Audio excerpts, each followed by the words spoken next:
Hello friends, good morning. आज हम लोग 13 और 14 जुलाई 2026 के करंट अफेयर्स डिस्कस करेंगे। आज के सेट में टोटल 6 टॉपिक्स हैं, जिसमें पहला टॉपिक जो है वो आस्था वन संरक्षण योजना से संबंधित है।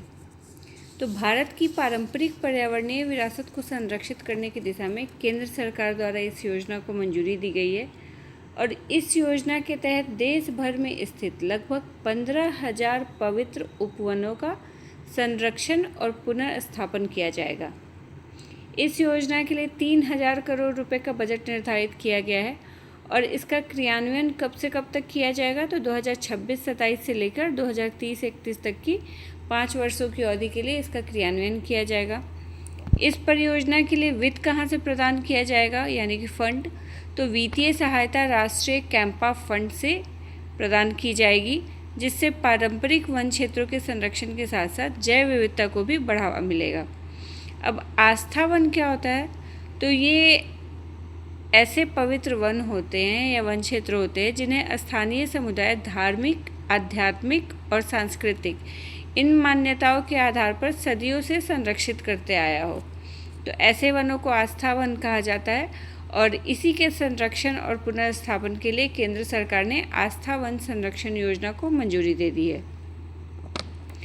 नेक्स्ट टॉपिक उड़ीसा सरकार से संबंधित है। तो उड़ीसा सरकार की महिला सशक्तिकरण पहल सुभद्रा योजना के तहत अब तक 1 करोड़ से अधिक महिला लाभार्थियों के खाते में 4 किस्तों के माध्यम से 20,648 करोड़ रुपए की राशि हस्तांतरित की जा चुकी है।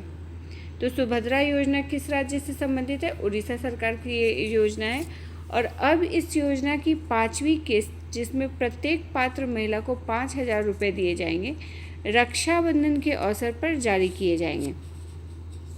सुभद्रा योजना है क्या? तो इसका शुभारंभ 17 सितंबर 2024 को भुवनेश्वर में किया गया था और ये उड़ीसा सरकार की महिला केंद्रित योजना है, जिसके तहत 21 से 60 वर्ष की आयु की पात्र महिलाओं को 5 वर्षों में कुल 50,000 रुपये की आर्थिक सहायता प्रदान की जाएगी और इस प्रकार प्रत्येक पात्र लाभार्थी को 10,000 रुपये प्रतिवर्ष की सहायता मिलती है और ये जो 10,000 रुपये हैं ये 2 समान किस्तों में दी जाती है। तो ये महिला सशक्तिकरण के लिए उठाया गया उड़ीसा सरकार का एक कदम है। तो अगर क्वेश्चन आए कि सुभद्रा योजना किस राज्य सरकार की योजना है, तो उड़ीसा सरकार की योजना है। नेक्स्ट टॉपिक आईआईटी भिलाई और आईआईटी पटना के शोधकर्ताओं की एक प्रमुख उपलब्धि से संबंधित है। तो इन दोनों संस्थानों के शोधकर्ताओं ने मिलकर एक ऐसा क्रांतिकारी कोटिंग मटेरियल विकसित किया है जो लोहे को जंग लगने से बचाएगा और आग लगने पर फैलने से भी रोकेगा। इन वैज्ञानिकों ने एक ऐसा लिक्विड पॉलीमर तैयार किया है जिसे किसी भी धातु की सतह पर पेंट की तरह लगाया जा सकता है और इस कोटिंग की सबसे खास विशेषता जो है वो इसका स्मार्ट होना है। मतलब ये अपने आसपास के माहौल को समझकर खुद को उसके अनुकूल ढाल लेती है। इस विशेष पॉलीमर को बनाने में फास्फोरस और फ्लोरीन जैसे तत्वों का इस्तेमाल किया जाता है। फास्फोरस जो होता है वो धातु की सतह के साथ बेहद मजबूत केमिकल बॉन्ड बना लेता है और इस मजबूत पकड़ की वजह से ये कोटिंग आसानी से उखड़ती या छिलती नहीं है। वहीं दूसरी तरफ इसमें जो मौजूद फ्लोरीन होता है वो हवा की नमी और पानी को धातु के संपर्क में आने से पूरी तरह रोक देता है। जैसा कि आप लोग को पता होगा कि जंग लगने के लिए ऑक्सीजन और पानी की ज़रूरत होती है, इसलिए ये कोटिंग जो है ये लोहे के लिए एक अभेद्य सुरक्षा कवच का काम करता है।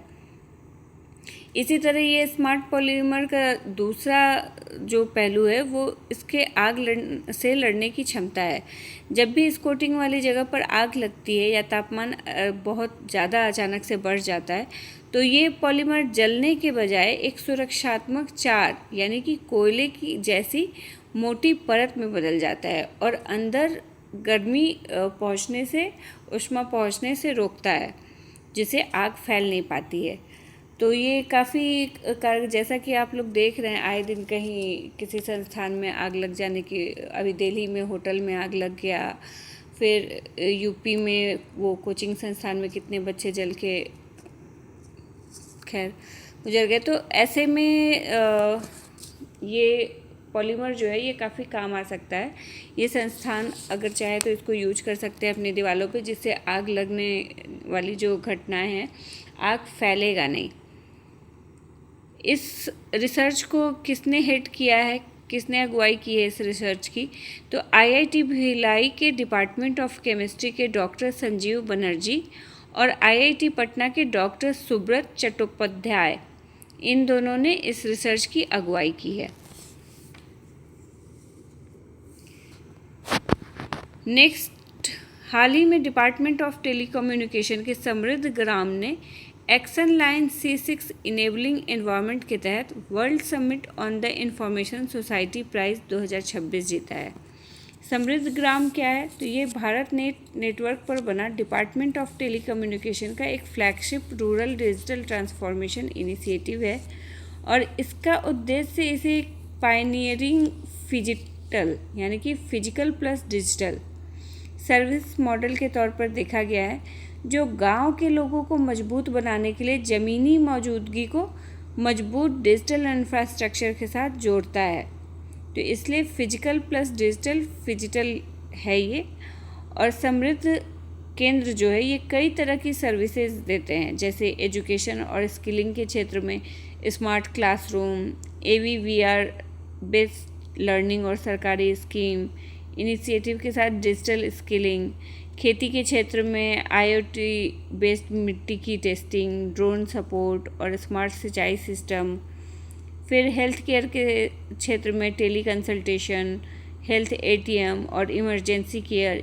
गवर्नेंस के क्षेत्र में नागरिक सेवाओं, डॉक्यूमेंटेशन और शिकायत निवारण तक सहायता प्राप्त पहुंच। कॉमर्स के क्षेत्र में लोकल एंटरप्रेन्योरशिप के लिए ONDC और डिजिटल मार्केट प्लेस के साथ इंटीग्रेशन। वित्तीय समावेशन के क्षेत्र में डिजिटल बैंकिंग और भुगतान जैसी सुविधाएं। और कनेक्टिव बैकबोन के तहत विलेज एरिया नेटवर्क और पब्लिक वाईफाई हॉटस्पॉट के साथ भारत नेट FTTH को मजबूत किया है। तो समृद्ध केंद्र इस तरह की विभिन्न क्षेत्रों में इस तरह की सुविधाएं उपलब्ध कराता है। खेती, हेल्थ केयर, गवर्नेंस, एजुकेशन, हर क्षेत्र में सहायता उपलब्ध कराता है और इसी के लिए इसको world summit on the information society prize 2026 से सम्मानित किया गया है। नेक्स्ट टॉपिक सौम्या स्वामीनाथन जी से संबंधित है। ये MS स्वामीनाथन की बेटी हैं और भारत की प्रसिद्ध चिकित्सक एवं जन स्वास्थ्य विशेषज्ञ हैं। इनको औपचारिक रूप से रॉयल सोसाइटी ऑफ लंदन की फेलोशिप प्रदान की गई है। उनका चयन मई 2026 में ही हो गया था और ये प्राइज़ अभी जुलाई में प्रदान किया गया है। इनको मेंबरशिप औपचारिक रूप से प्रदान किया गया है जुलाई में। रॉयल सोसाइटी यूनाइटेड किंगडम की प्रतिष्ठित वैज्ञानिक अकादमी है, जिसकी स्थापना वर्ष 1660 में हुई थी और विज्ञान के क्षेत्र में ये फेलोशिप विश्व के सबसे प्रतिष्ठित सम्मानों में गिनी जाती है और केवल उन वैज्ञानिकों को प्रदान की जाती है जिन्होंने अपने क्षेत्र में असाधारण योगदान दिया हो।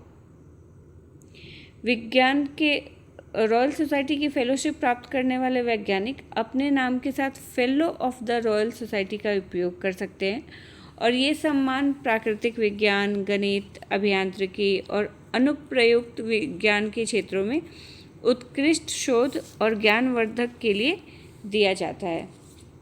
डॉक्टर सौम्या स्वामीनाथन जो हैं ये रॉयल सोसाइटी की फेलो बनने वाली दूसरी भारतीय महिला वैज्ञानिक बन गई हैं।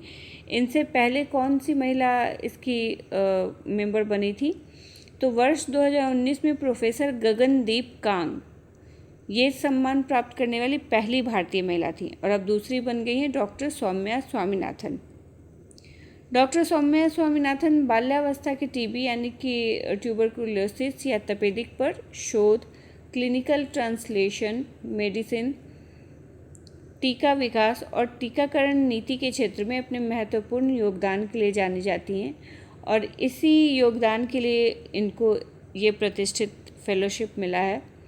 और इसके साथ ही डॉक्टर सौम्या स्वामीनाथन और उनके पिता MS स्वामीनाथन भारत के पहले पिता पुत्री बन गए हैं जिन्हें रॉयल सोसाइटी की फेलोशिप प्राप्त हुई। मतलब पिताजी को भी प्राप्त हुई और पुत्री को भी प्राप्त हुई। तो ऐसा भारत के ये पहले पिता और पुत्री की जोड़ी बन गई है। नेक्स्ट और लास्ट टॉपिक देख लेते हैं। तो लास्ट टॉपिक हमारा 56वां अंतर्राष्ट्रीय भौतिक ओलंपियाड से संबंधित है, जिसका आयोजन 5 से 12 जुलाई 2026 तक कोलंबिया के बुकारामांगा में किया गया था और इसमें भारत की ओर से 5 विद्यार्थियों ने हिस्सा लिया था और पाँचों के पाँचों ने स्वर्ण पदक जीता है। इस उपलब्धि के साथ भारत चीन, कजाकिस्तान, रूस, दक्षिण कोरिया और ताइवान के साथ संयुक्त रूप से विश्व में पहला स्थान प्राप्त किया है और इस प्रतिष्ठित प्रतियोगिता में 87 देशों के 381 विद्यार्थियों ने भाग लिया था। अंतर्राष्ट्रीय भौतिक ओलंपियाड जो है, ये विश्व स्तर पर माध्यमिक विद्यालय के विद्यार्थियों के लिए आयोजित होने वाली प्रतिष्ठित विज्ञान प्रतियोगिता है और इसकी शुरुआत कब हुई थी? तो 1967 में इसकी शुरुआत हुई थी और प्रतियोगिता में विद्यार्थियों की क्षमता का मूल्यांकन 2 चरणों में किया जाता है। एक तो सैद्धांतिक परीक्षा और दूसरा प्रतियोगिता परीक्षा। भारतीय दल का नेतृत्व किसके द्वारा किया गया? तो प्रोफेसर अन्वेश मजुमदार, जो Homi Bhabha centre of science education से संबंधित है, और दूसरा प्रोफेसर लीना जोशी, ये सेंट जेवियर्स कॉलेज मुंबई से संबंधित है। इन दोनों ने इस भारतीय दल का नेतृत्व किया।